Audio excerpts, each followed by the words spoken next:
Thank you very much, Ruth. Now we'll move on to Professor Adam Gamoran. I should say that the biographical notes on all the speakers are in the pack, so just very, very briefly, Adam has enormous knowledge, not only of North American education systems, but in fact of the Scottish one as well. He spent many years ago, which is when we first met each other, he spent a sabbatical year here and wrote the key paper on understanding the ways in which the then standard grade reforms in Scottish secondary schooling changed the social inequalities in access to proper academic courses. So Adam has a distinguished record in contributing from over the pond to our debates here in Scotland.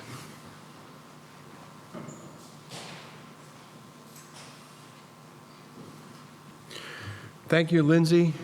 Thank you to all of you for coming this morning, for inviting me here. It's wonderful for me to have a chance to return to Edinburgh. As Lindsay mentioned, I came here first in 1992-93 on a Fulbright fellowship, and have been so pleased to maintain my connections with the University of Edinburgh over the years. This morning, I'll talk about the current situation of educational inequality, particularly in the United States. I'll try to put it in an international context to some degree, identifying the challenges we face and perhaps a little about what we can do about it in the future. And I think it's very interesting listening to Dame Ruth Silver, the challenges that you identify here and your tantalizing hints about where we're going to be going in the future. I think you'll see a lot of compatibility in my remarks this morning. Certainly, educational inequality in the United States is all over the headlines. Why inequality matters. Why income inequality threatens the world order, says the Boston Globe. The many stubborn kinds of inequality that children face growing up in the United States. Inequality is damaging the U.S. economy. President Obama turns his attention to income inequality and, in fact, has declared that inequality is the defining challenge of our time. Most recently, the chair of our Federal Reserve Bank, the central bank in the United States, has argued that research, Janet Yellen has argued that research may be able to provide evidence on which public policies are most helpful in building an economy. I guess she's heard about your commission and agrees with you that evidence is the key. Conversely, it would also be beneficial to understand whether any policies may hold back or discourage upward mobility. So what does the research reveal? The tale I have to tell this morning is of unexpected and indeed undesirable findings, and I'll try to sort through those findings and seek some responses. My remarks today are very much in line with the priorities of the William T. Grant Foundation, which I now lead, where we are focused on supporting research on reducing inequality in a variety of domains, especially education, and on using research evidence to connect research with policy and practice. Now, I'll speak about two key dimensions of educational inequality in the United States. First, black-white inequality. 2 centuries of slavery left a legacy of disadvantage that remains with us today. Discrimination, both overt and implicit, continues, and the challenge of reducing racial inequality in education is very much at the forefront of our minds. And the second domain is economic inequality. As you may know, education in the United States is locally funded. Education is largely supported by a local tax base, and this results in uneven school spending. Whoops, there we are. Uneven school spending. Moreover, spending out of schools by families and communities magnifies the impact of economic inequality on schooling outcomes. So those are 2 key dimensions of educational inequality which are on the forefront of our minds. Now, as the United States has become increasingly diversified, especially in recent years, the education of immigrant children is also a paramount concern, although it's not the main focus of my remarks today. You see, back in 2001, I thought I knew what the future of educational inequality would be. In 2001, I predicted that racial inequality would decline over the course of the 21st century. Now, I didn't just make this up. I had some reasons for this prediction. We were already witnessing an improvement in the high school completion and test scores of African Americans relative to whites. That was the story of the second half of the 20th century, particularly a convergence in high school completion and a narrowing test score gap. And so I said this would lead to a virtuous cycle where improvements in the generation of the parents would play out to even further improvements in the generation of their offspring. And I said, well, by 2010, we would know how well my predictions were doing. Well, today it's 2015. So how do things look? Unfortunately, not so well. I had a second prediction. I also predicted no change in socioeconomic inequality during the 21st century. The basis for this prediction was evidence of persistent inequality over the course of the 20th century, as laid out in an international comparative volume on stratification in higher education and other sources of evidence. We had seen little improvement in socioeconomic differences in educational attainment over the course of the 20th century. Now, there are some reasons for the diverging trends between black-white inequality and socioeconomic inequality. For example, in the United States, race is a constitutionally protected category. It is illegal to discriminate on the basis of race. Being poor is not constitutionally protected. Similarly, in the United States, there's a lack of mobilization for rights of the poor, in contrast to racial and ethnic mobilizations in the United States. So I predicted steady state of economic inequality. So how has that turned out? Also not so well, as things in fact look even worse than I anticipated. So my questions for today are, first, what are the trends in educational inequality, particularly since 2000? Second, what lies behind the numbers? And third, and perhaps most importantly, what can we do about it?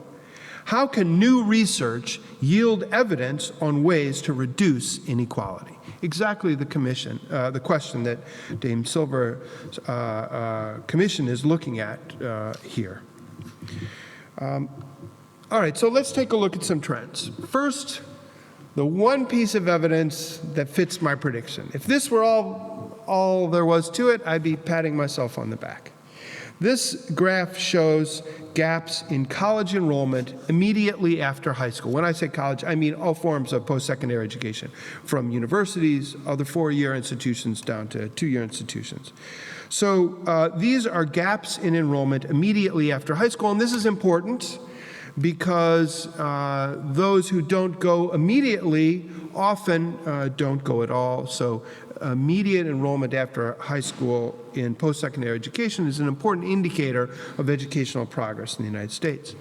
So you can see that since 2000, the red line here shows the gap between young people whose families have high incomes compared to those with families with low incomes. And you can see about a gap of 30 percentage points in college enrollments immediately after high school. And since 2000, that's been pretty steady. It didn't take a genius to predict that educational inequality by family income would be steady. Look at the trend prior to 2000, some ups and downs, but basically steady over a period of 25 years. So then I predicted that the next 25 years would also be steady, and indeed that's what's happened. Meanwhile, the trend for blacks versus whites, which is shown with the black line, has been downward. And indeed, from the 90s through 2000, it was downward. And so, being the genius that I am, I predicted that it would continue to go downward. And indeed, that is, there was a slight rise during the first 5 years of the decade, but since then, it's been downward. But other indicators, other important indicators, do not look so promising. For example, here we're looking not at college enrollment, but college completion. as well as high school completion. So this is the gap between whites and African Americans. The black line shows the gap in high school completion, and you can see that that has been downward. The trend has been that the gap in who completes high school has become smaller and smaller. Only 5 percentage points difference, which is quite remarkable, a great sign of progress over the 20th century and continuing since 2000, as I anticipated. But the gap in college enrollment is in the college completion, is in the opposite direction. That over time, as more and more young people are finishing high school, the gap in who finishes college. Now remember, I showed you a slide showing improvements in the black-white gap in enrolling in college, but the gap in completion has not only has it not improved, but it's actually gotten worse. This is the economic gap in high school and college completion. This is comparing young people from the highest socioeconomic quartile to the lowest socioeconomic quartile. And you can see there's been some ups and downs, but basically a steady state over time, both in completion of high school and in completion of college. One chart to show you differences in test scores. The National Assessment of Educational Progress is a test given to a random sample of U.S. school children. There's no national examination system, but there is a sample, a survey sample of assessments, and the black line at the top shows the black-white gap, and you can see that the gap has become smaller over time, but recently the pace of the reduction of that gap has been very, very slow. It would take about a century for that gap to close. And the gap in test scores by socioeconomic status not only has not declined, but it's actually gotten worse during the last period. Now, these gaps, these failure to improve as I had predicted, and in some cases getting worse, is particularly troubling given the status of inequality overall in the United States compared to other nations. Compared to other nations, the U.S. exhibits mediocre average performance and exceptionally high degree of inequality. This is well illustrated by a recent study of adult literacy conducted by the OECD, the Organization for Economic Cooperation and Development, which shows for the U.S. below average performance and the highest level of inequality of all the OECD countries. Incidentally, the UK, which in these data is represented only by England and Wales, exhibits average performance and also above average inequality. Now, don't worry if you can't read this chart. It's okay. I'm just showing it to lay out the big picture. I'm going to zoom in on the countries we care about, but just to show you that inequality ranges from high to low on the vertical axis, and literacy performance ranges from low to high on the horizontal axis. There's the US, there's the UK. Now I'll make it bigger so hopefully you can read it. You can see that the US has below average performance and the most inequality. The UK has average performance and above average inequality. So neither nation can rest on its laurels. Here's a chart showing the degree of adult literacy by parents' levels of education for 4 English-speaking countries: the US, the UK, Canada, and Australia.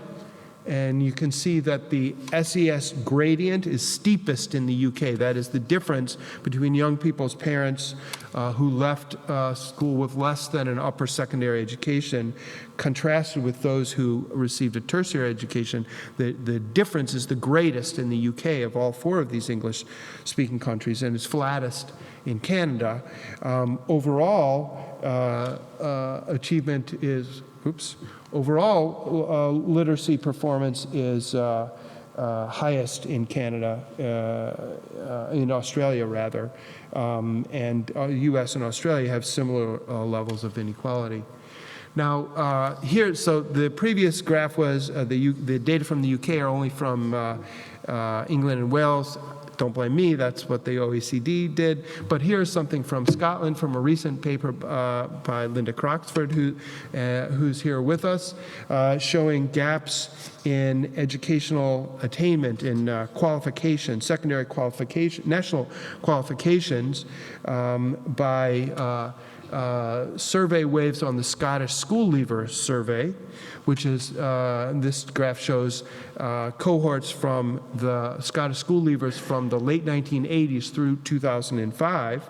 You can see that attainment has increased for all groups. So the different lines on are young people whose parents have managerial and professional occupations on the top, to those, the solid line at the bottom is those whose parents have working class occupations. The line in the middle is for intermediate occupations. So you can see that the gaps have, so that attainment has increased for all groups, but the gaps have widened as well. And so this is showing a similar trend of increases in socioeconomic inequality in Scotland as in the United States.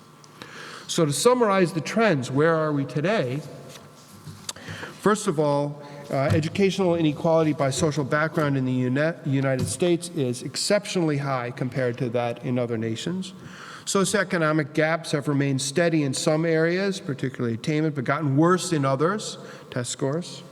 And black-white gaps in high school completion and college enrollment have narrowed, but the gap in college completion has widened over time. So what went wrong? This is not what I predicted. What lies behind these trends?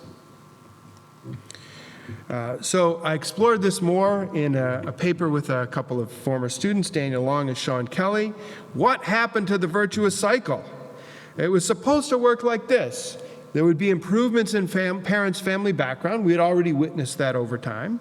And that would result in higher levels of educational expectations, more access to high-quality instruction, changes in parental involvement, and peer group interactions, ultimately improving the child's educational attainment. A virtuous cycle was supposed to narrow the gaps. Why has this not worked out? Well, there were a number of reasons. First of all, educational attainment, it turns out, pays off less well for blacks than for whites. So here I predicted the gap on the part of the parents was narrowing, and this would play out in the next generation. But it hasn't, in part because educational improvements for African American parents have not translated into the same benefits for their children as has been the case for white children. Some skeptics of my original argument pointed this out, and we explored it more thoroughly in our subsequent paper. We found that the returns to parental education are 16% lower for blacks than they are for white. And the differential has become greater in recent decades. And this holds for all level of education, whether we're talking about completing high school, enrolling in college, or completing college. At each stage, the benefits of parents completing college pays off less, translates into less advantage for blacks as compared with whites. Why has the virtuous cycle been dragged down in the United States? Well, there are a number of reasons. First of all, although I showed you earlier that high school completion for blacks and whites have converged in the United States, on-time completion has not converged as fast as overall completion. And if young people are not completing high school at the expected time, then they're not progressing to university at the expected time, and it's not translating into long-term advantages. On-time completion is essential for post-secondary chances. Moreover, convergence in high school completion includes high rates of receiving what's called the GED. It's an equivalency diploma. So it's not really completing high school, it's taking a test that confers a diploma. And that also does not pay off as well either in further education or in the labor market as a high school diploma. So that's a second reason why the educational improvements of African Americans have not been translated into benefits for their offspring the same degree as whites. Moreover, What we've been looking at is differences by race and income, but there's a missing factor, and that is differences in wealth. A black family and a white family with same levels of education and even the same occupations differ in the accumulation of wealth, which has come over generations. And that constrains advancement even when educational attainment becomes more equal. Now, there are additional reasons for the drag on the virtuous cycle. Another one is that school quality is not the same for African American and white children. There's sorting of teachers between and within schools, persisting residential segregation. Blacks and whites don't attend the same schools. And so parents with higher levels of education are unable to confer their advantages onto their children due to persisting segregation, even among those who are in the middle class. But if these problems of challenges in translating educational advantages have dragged down the virtuous cycle, the rise of mass incarceration in the United States has shattered it. There's been a dramatic increase in mass incarceration. This graph shows you changes in incarceration per 100,000 persons in the United States going back to 1929 and up through the present day. And you can see how the situation has changed so dramatically in the United States. 1 in 14 children in the United States has a parent who has experienced incarceration at some point in time. 1 in 14 children. 1 in 9 African American children has a parent who has experienced incarceration at some point in time, whether prison or jail. And so this increase in incarceration has a dramatic overrepresentation of African American males. This reduces not only their educational attainment, but the educational attainment of their children. It's harmful to children's cognitive and non-cognitive development. This has been demonstrated empirically by our former student Anna Haskins, among others. And these harmful effects are especially salient for African American boys. Mass incarceration also contributes to the rise of single-parent families and the increasing race gap in single-parent family status, and that further contributes to the lack of educational advancement. So this spins what had been a virtuous cycle into a vicious cycle in which educational disadvantage of the parents is translated into further disadvantages on the part of children. So that's the story about the black-white gap. What about SES, socioeconomic status? Here, I predicted a steady state based on previous steady trends, and yet on some indicators, the situation has become even worse. So first of all, educational inequality has gotten worse by socioeconomic status, in part as a reflection of rising income inequality more generally in this society. Now, there are many ways to depict educational inequality, to depict rising income inequality. This is my favorite. It's a chart by Thomas Piketty and colleagues. It first appeared in 2009. It also appears in his book, Capital in the 21st Century. What we're looking at here is the percent of income held by the top 10% of the population. Now, if income were evenly distributed, what percent would the top 10% get? 10%. But in fact, the top 10% get much more than that. As you can see here with my little flasher, way back in the early part of the 20th century, the top 10% of the population got about between 40 and 50% of income share. And then we went through a period described as the Great Compression, where there was a great equalization and income inequality dropped. But since the 1980s, that has risen, and we're now in the period of the Great Divergence, where income inequality has increased to a degree that it is as great now as it was in the 1920s. One interesting side note, you can see there are actually two lines here, one with the dark triangles, that includes capital gains, one with the diamonds that are not filled in, those are excluding capital gains. And for most of the past, those two lines run together. But in recent years, the inclusion of capital gains has diverged income inequality even more. So this is unearned income, right? This is income on capital that doesn't require any labor. That's contributed even more to income inequality in the United States than it had been in the past. Now, Piketty's book, Capital in the 21st Century, contains comparisons to a number of other countries, so I've grabbed a few of those pictures. This is showing the same 4 English-speaking countries that I was showing before from the OECD report: the US, Britain, Canada, and Australia. This time Britain does include Scotland. And this is the share of income held by the top 1%. Again, if income were evenly distributed, the top 1% would have 1% of the income. Instead, in Britain and the United States, it's about 20%. Sorry, that was back in the first part of the century. It was about 20%. We went through this period of equalization. In all 4 of these English-speaking countries, there's been a rise in income inequality in the late 20th century and early 21st century, with the greatest rise in the United States, the second greatest in Britain, the third in Canada. Australia has witnessed the same pattern, but at a more muted level. But showing this for these 4 English-speaking countries, you might think this is the case everywhere, but it isn't.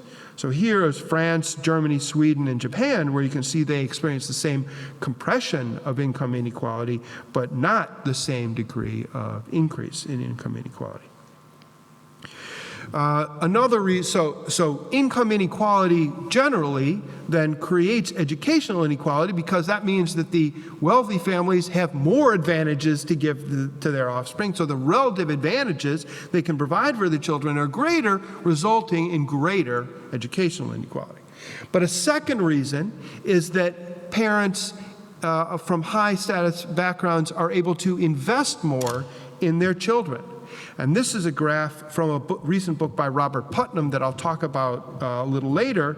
It shows the time spent by both parents in developmental child care. So this is reading to children, looking at schoolwork, talking with children about interesting topics, as opposed to babysitting or feeding or routine aspects. And you can see that the time parents spend with their children has increased in all families, but it's increased more rapidly for more wealthy families. These are the darker line at the top is parents with a bachelor's degree or more, and the blue line at the bottom is parents with no more than a high school education. You can see an increasing divergence in the amount of developmental care time that parents spend with children. Here is a recent graph from a book by Bradbury, Corrick, Waldfogel, and Washburn. The book is about trends in inequality in 4 English-speaking countries, the same 4, the US, the UK, Australia, and Canada. You can see that the higher the level of parents' education, the greater the percent of a parent who reads to the child every day. That's what, on the vertical axis, it's parents reading to their children every day. On the horizontal axis, it's high, medium, and low levels of parental education. In all 4 of these countries, there are dramatic socioeconomic differences in whether parents read to their children. A third reason for the negative trend, for the undesirable trend in socioeconomic inequality in education is increasing income segregation and the concentration of urban poverty. This is from a book by Patrick Sharkey, which I'll also talk more about later, but the graph shows the concentration of poverty in one particular city, Philadelphia, but it's representative of many urban locales in the United States. The picture on the top is 1970, and the picture on the bottom is 2009. And so you can see the darker the number, the greater the concentration of poverty. You can see how much concentration of poverty has increased over time. That's another reason for increased socioeconomic gaps in education. So what are we going to do about this? What do we need to know to craft effective responses to growing inequality in education? Janet Yellen, chair of our Federal Reserve, said more research is needed. I work at a foundation where our business is supporting research. So what should we be looking at?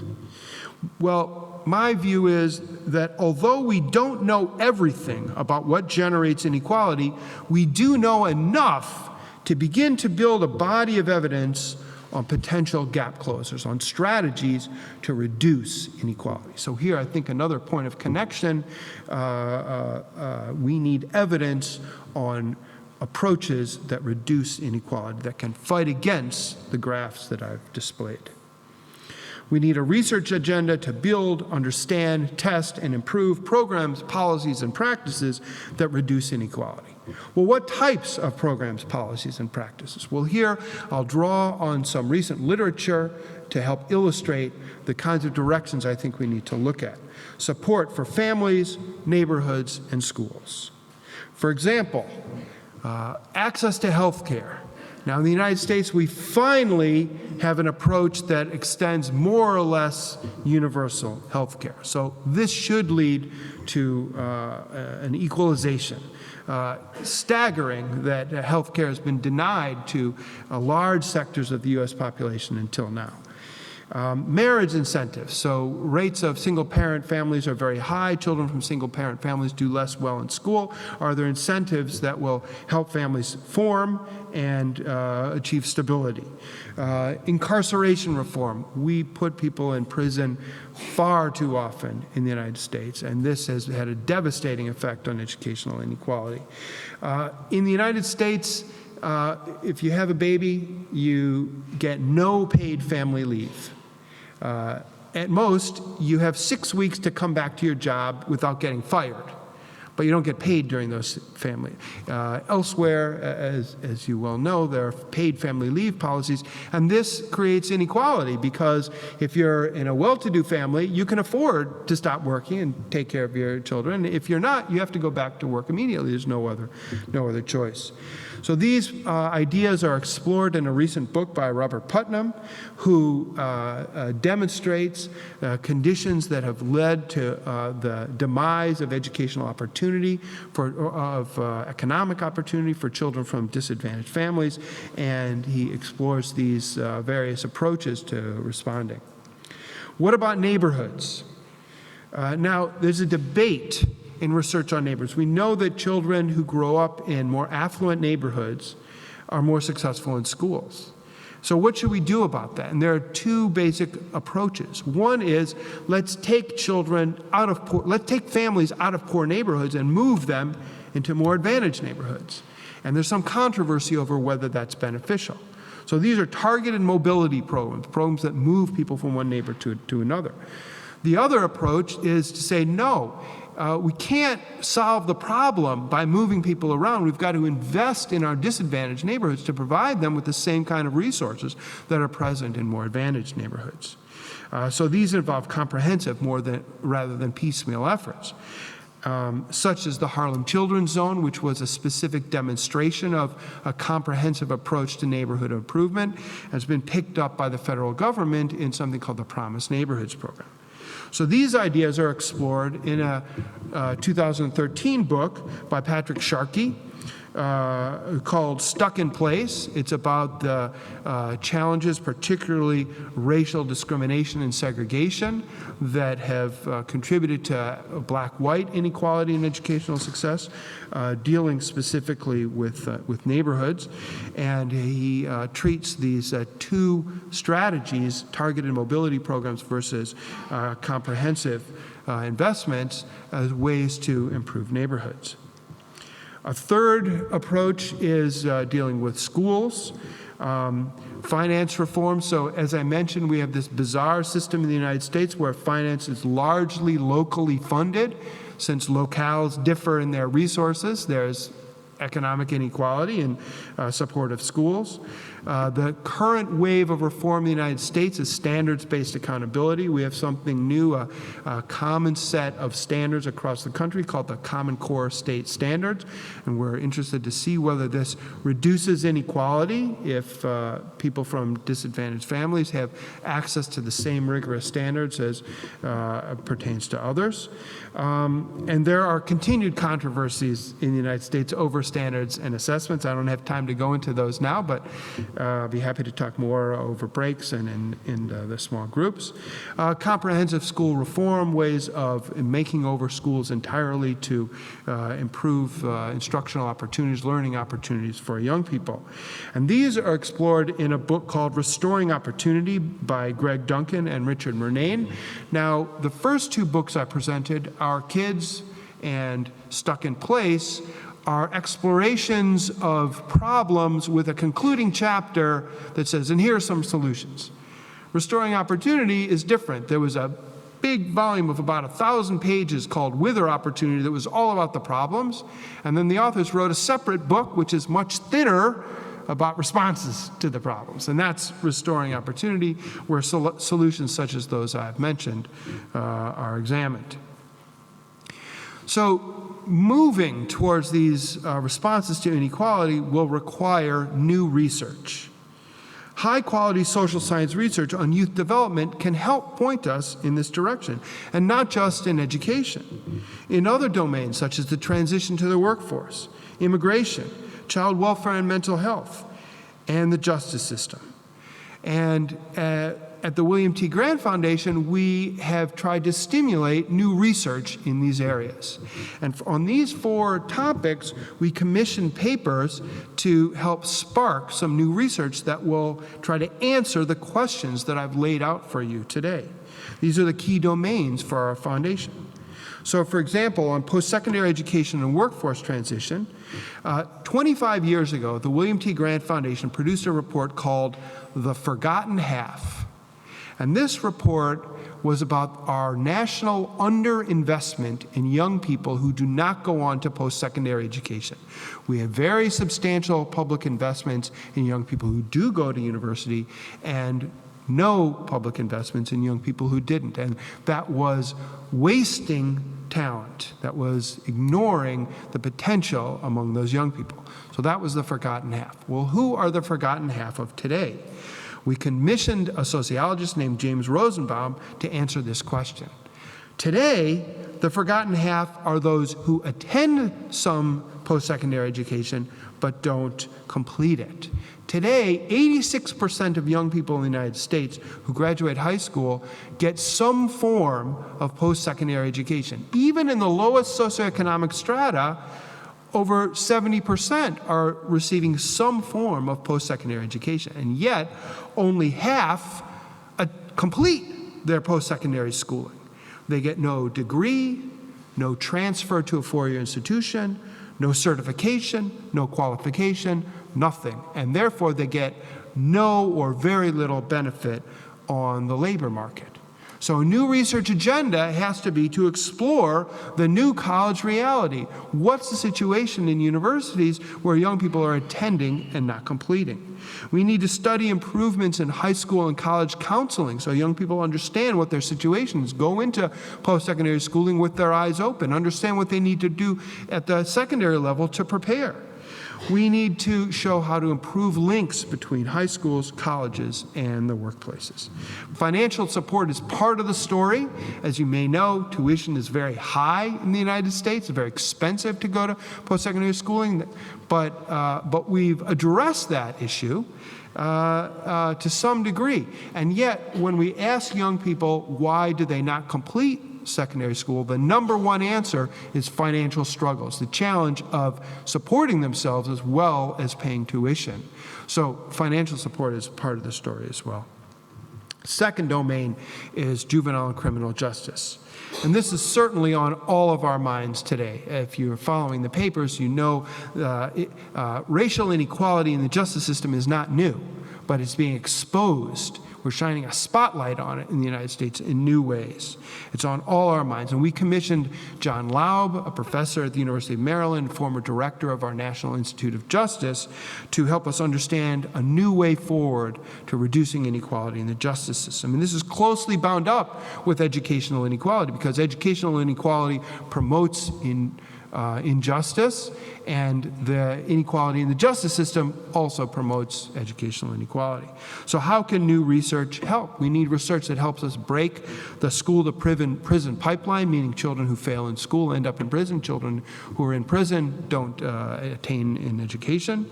We need to implement and study new practices on the part of the police. We need to change patterns of thinking. We need to eliminate the implicit biases that result in unequal treatment. Ultimately, we need to reduce economic inequality in the wider society, because that is driving much of the inequality in the justice system. A third domain concerns immigrant children and families. As I mentioned, the United States is diversifying more and more, and so we need new research on how the context of immigration intersect to generate inequality. Poverty, newcomer status, language barriers, undocumented status, all of these come together to create inequities for young people from immigrant families. Family and education provide context for alleviating inequality, and so we have a pressing research agenda where immigrants are a core policy concern. You can see in my remarks today, immigrants were not central. Well, we need to bring immigrants into the center of the discussion and study policy efforts to aid immigrant adaptation. So often we talk about immigrants as if they're missing something. But it's not that immigrants are missing something. It's not that they have a deficit, but rather they have different attributes to bring to those table. How can we celebrate those attributes and create a schooling context that enables success on the part of children from immigrant families? The fourth area is mental health and mental health services. And here we asked Harvard Medical School professor Margarita Alegria to prepare a paper on new research needs on mental health inequality and inequality in mental health services. It turns out that disparities both contribute to and respond to educational inequality. Childhood adversities contribute to disparities in mental health, and disparities in mental health services then compound those inequalities over time. So we need a new research agenda that focuses on key periods of risk, that focuses on ways to reduce childhood adversities, and that targets mechanisms in families, schools, and neighborhoods to respond and take a prevention approach to reducing the problems of mental health. Now, we often hear that inequality is inevitable. That was Piketty's message. The returns to capital exceed growth in income, which means that rich people get richer and middle-class people, let alone poor people, can't catch up. And yet, inequality also responds to institutions. Institutions are amenable to policy. Now, I took this picture from 1965. I wasn't there in 1965 when President Lyndon Johnson signed the Civil Rights Law Act, but I did go to the Johnson Library in Austin, Texas, where they have this big picture, and I took a picture of the picture so I could put it in my slideshow. Johnson enacted a war on poverty. The war on poverty has not been won. We still have poverty. But we know that poverty would be a lot worse without the concrete steps taken in the United States in the 1960s to combat poverty. Food stamps, school lunches, the earned income tax credit, housing assistance, unemployment assistance, all of these contribute to reduce inequality compared to what it would be without these federal programs. Other programs, policies, and practices have reduced the effects of inequality on children.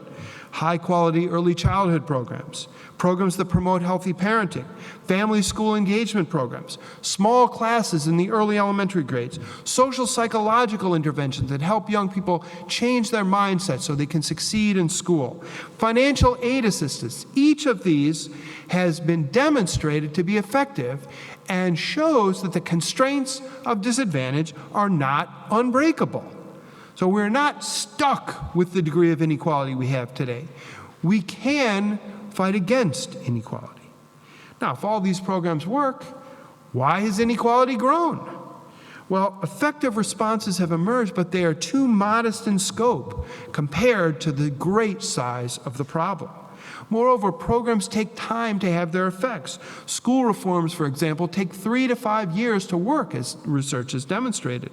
And early child care effects may not be manifested for a decade later or even more. And yet often when we innovate and we enact new programs, we don't give the time to see if they're going to be successful.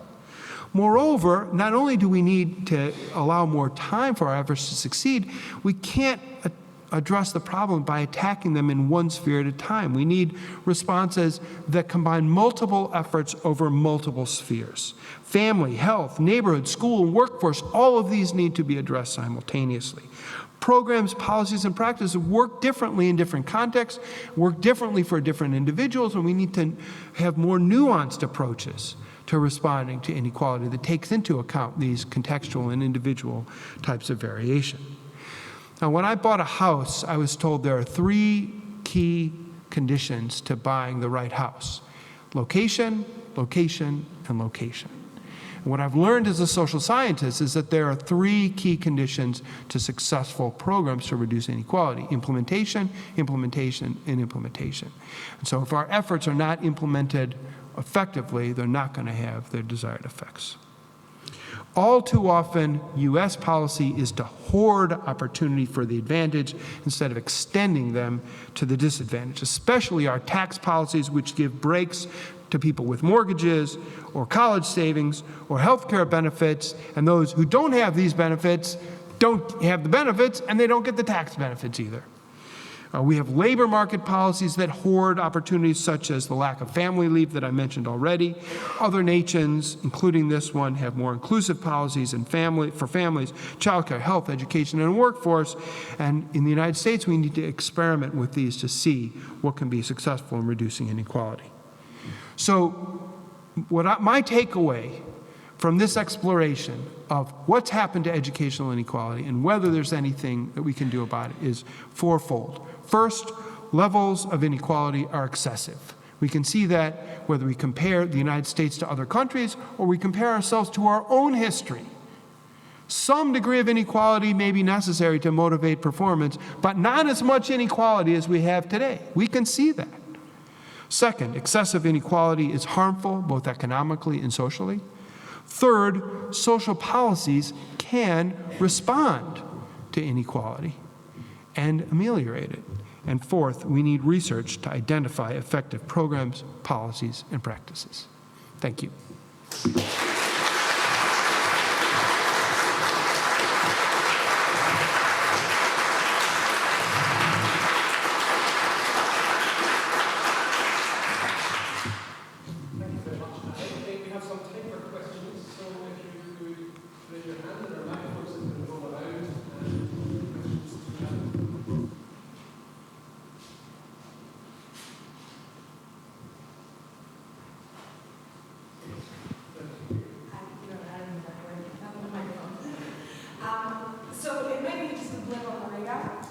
It might just be a blip on the whole spectrum of issues, but I know there was a NPR thing going on about Nicole Hannah-Jones saying that the resegregation of schools was a huge problem, and the lack of busing, and that busing was actually working. And for anybody that doesn't know, we used to bus students from poor neighborhoods to rich neighborhoods, and did you see that that was working, and would it have helped in being successful in your predictions?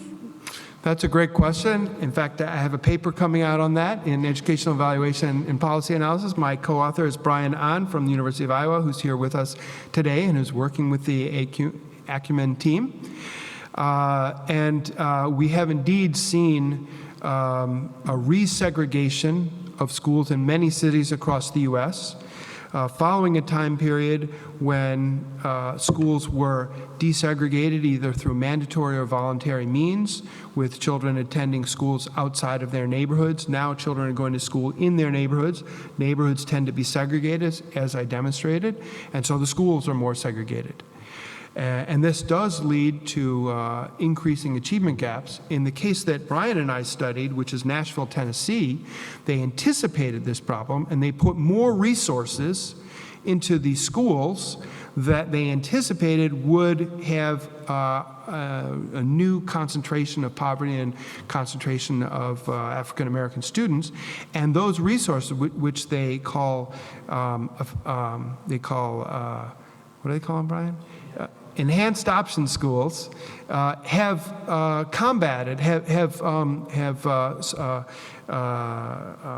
overcome the disadvantages of increased segregation.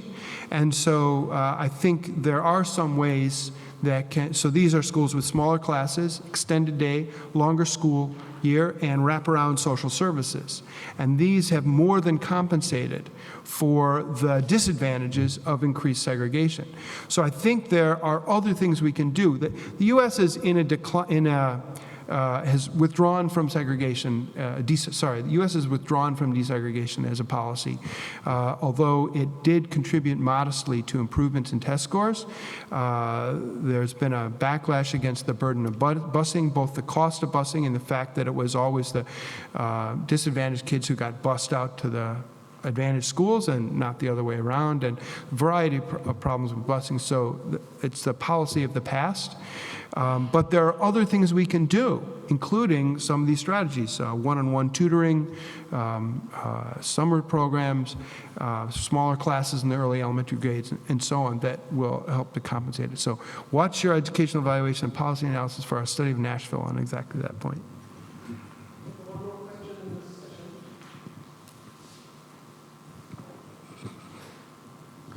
How about two more? 1, 2. Hi, Adam. Thanks very much for a very interesting talk. What about the argument that all of these programs ignore the agency of the poor person, him or herself, and the poor parent, him or herself? And the best thing that can be done is to give people in poverty more money and allow them to make the best choices in their situation for their children, rather than the money going into programs where professional people have a view of what should happen and almost impose that on the poor people themselves. Yes, that's a fantastic point, and much to be said for it. There's limited evidence that that is a successful strategy. I have a colleague named Greg Duncan who's preparing a very large study of this in several cities across the United States, where they're going to do exactly that. The problem with previous efforts to demonstrate that is that the the amount of money given has been too small to make a difference. And so he's giving much larger sums. I forget what the sums are, but the idea of this new study is we need to give more to make a difference. There are other realms with something approximating what you're suggesting has been demonstrated to be effective. Food stamps, so this is food support, has been demonstrated to beneficial. Also, housing assistance. And at our foundation, we've just announced a new grant to a researcher named Sandra Newman to look at housing assistance, which presumably takes the burden. So these are vouchers that pay part of the cost of housing, so that families not only can live in more stable home environments, but also have resources then to help with other things, food and schooling and so on. So it's not exactly a cash handout, but it's very similar. Now, the policy that you propose is very difficult politically in the United States. There is a resistance, not only on the part of the right, but it's just not politically palatable to say, well, the problem that the poor face is they don't have enough money, so let's give them more money. And that flies against the kind of common ethos in the United States, so we try all these indirect measures. Back in 1972, Christopher Jenks said, if you want to equalize income, equalize income. So a negative income tax was the proposal. We don't have a negative income tax. We do have an earned income tax credit, which means that people who work but don't earn enough to support themselves do get a tax refund. So we have small steps toward this, but the biggest demonstration effort is just about to be launched. And if it's successful, that will give some fuel for the kind of policy you're proposing.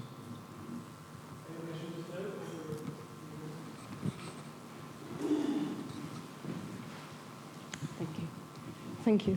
I was very interested in what you were saying about the attention now moving from enrolment in college or equivalent to retention and completion. And I think that is where we're just beginning to look as well. But following on Ruth's point about institutions needing to change, as well as empowering individuals, is there much evidence in the US of institutions changing in a variety of ways, including teaching and learning approaches, in how they structure provision to accommodate or to accommodate a more diverse student body? Yes, there is some evidence, and I can recommend two articles to look at, both on the William T. Grant Foundation's website. If you Google William T. Grant Foundation, you'll find them, and then click focus areas and then resources. So the two articles, one is this paper by James Rosenbaum that I showed earlier called The New Forgotten Half. And this discusses a variety of institutional changes at both the secondary and the post-secondary level, partly about the articulation between the two, but partly about preparation at the secondary level. So one of the reasons for lack of completion is that young people are not adequately prepared. And so then they're required to take remedial courses when they get to university, and they never actually get to the credit-bearing courses. So part of it is about secondary preparation, and then part of it is about institutional systems within the post-secondary level, and there are efforts. The second, something you mentioned explicitly, is patterns of instruction within post-secondary institutions. So we had a workshop recently on measuring instruction in higher education. And there's a workshop report on our website by exactly that name. Actually, if you Google measuring instruction in higher education, that might be the easiest place to find it. And it's about the challenges of developing measures, but also about how approaches to higher education that could be more embracing for kids from disadvantaged backgrounds might ultimately improve completion rates for those kids.